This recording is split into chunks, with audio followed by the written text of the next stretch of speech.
안녕하세요. 치과병원 보존과에서 근무하는 금혜조 교수입니다. 많은 분들이 치과 치료를 굉장히 무서워하시죠. 그 중에서도 신경치료를 굉장히 두려워하시는데요. 오늘은 신경치료가 필요한 상황이라던가 또 신경치료가 어떻게 진행되는지에 대해서 알아보도록 하겠습니다. 이가 아팠다 안 아팠다 했는데 병원 가기 무서워서 조금 방치를 했어요. 이젠 더 이상 안 되겠다 싶어서 병원에 갔는데 신경치료를 하라고 하네요. 너무 무서운데 신경치료는 왜 하나요? 꼭 해야 하는 건가요? 사실 그 신경치료라는 용어 자체가 되게 공포를 유발하는 것 같아요. 신경이라는 단어 자체가. 사실은 정확한 용어는 근관치료거든요. 그러니까 근관이라는 게 말 그대로 치아 뿌리 내부의 관을 의미를 해요. 그러니까 치아를 엑스레이로 찍어보면은 이렇게 이제 외부는 하얗고 내부는 검게 보이거든요. 그래서 외부는 이제 뭐 범랑질, 상아질이라고 해서 치아 외곽층 단단한 저작을 하는데 기능을 하는 그런 부분이고요. 치아 속의 검은 부위가 이제 우리가 보통 신경이라고 이야기하는 치수 부위예요. 그래서 보통 이제 우리 인체의 다른 부위는 겉이 살이고 속이 뼈잖아요. 치아만 반대로 겉이 뼈고 속이 살이에요. 이게 염증이 한번 생기면 다른 부위의 반응이랑 조금 달라요. 그러니까 우리가 보통 뭐 어떤 부위 염증이 생기면 막 붓고 아프잖아요. 근데 이제 치아 내부는 내부가 부을 수가 없잖아요. 겉이 딱딱하니까. 그러니까 이게 붓거나 이렇게 해서 염증이 해소되지 못하고 조직 내부의 압력만 증가를 하는 거예요. 그러다가 이제 결국 조직 자체가 이제 죽어서 괴사가 돼요. 그래서 치아는 염증이 한번 생기면은 사실은 그렇게 쉽게 낫지 못하는 경우들이 많아요. 그 신경치료가 아프다는 그게 너무 유명하잖아요. 그런데 사실은 요즘은 사실 마취를 잘 하고 치료를 해서 별로 생각보다 거의 안 아팠다는 분들이 굉장히 많거든요. 정말요? 치료하다 주무시는 분들도 많고. 정말요? 네. 중간에 마취를 하고 하면은 치료 받는 동안은 그렇게 겁먹었던 것보다는 그렇게 힘들어하진 않으세요. 보통 이제 신경치료를 하게 되는 가장 많은 원인은 충치가 심할 때예요. 네.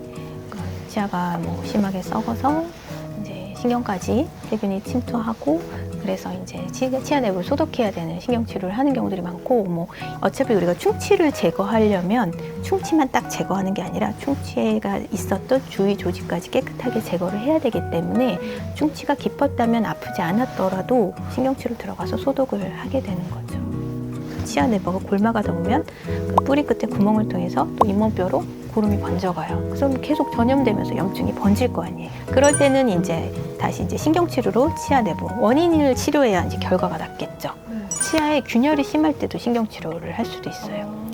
너무 오랫동안 이를 부딪혀서 저작을 하다 보니까 치아가 균열이 가고 깨지는 경우들이 생각보다 많거든요.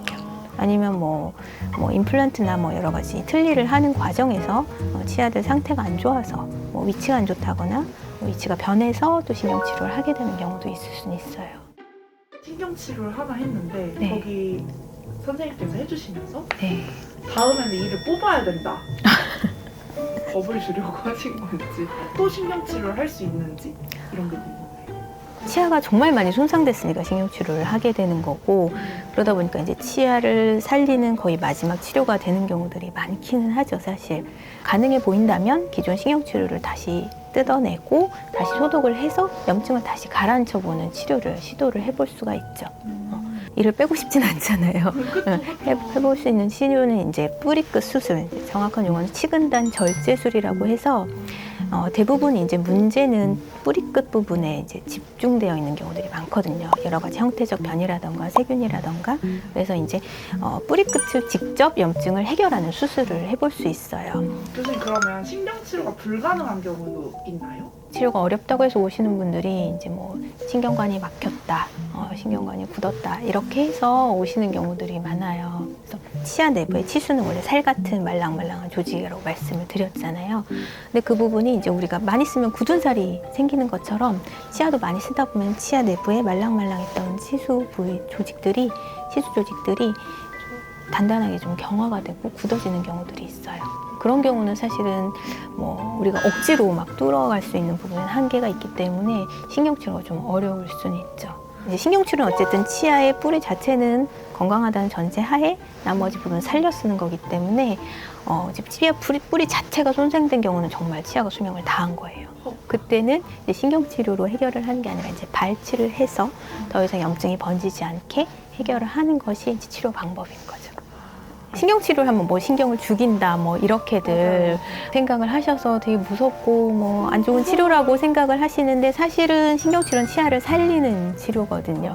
그래도 이를 빼는 것보다는 내 치아를 살려 쓰는 게 좋잖아요. 누구나 그걸 원하시고 요즘 워낙 이제 마취를 충분히 하고 치료를 잘 하기 때문에 또 여러 가지 기술들도 많이 발전을 하고 해서 신경치료가 생각보다 그렇게 많이 아파하지 않으세요. 너무 이제 통증에 대한 두려움 때문에 방치하지 마시고 신경치료가 필요하다고 하시면 걱정하지 말고 반드시 미루지 말고 받아주시는 게 중요할 것 같습니다. 여러분 모두 건강하세요.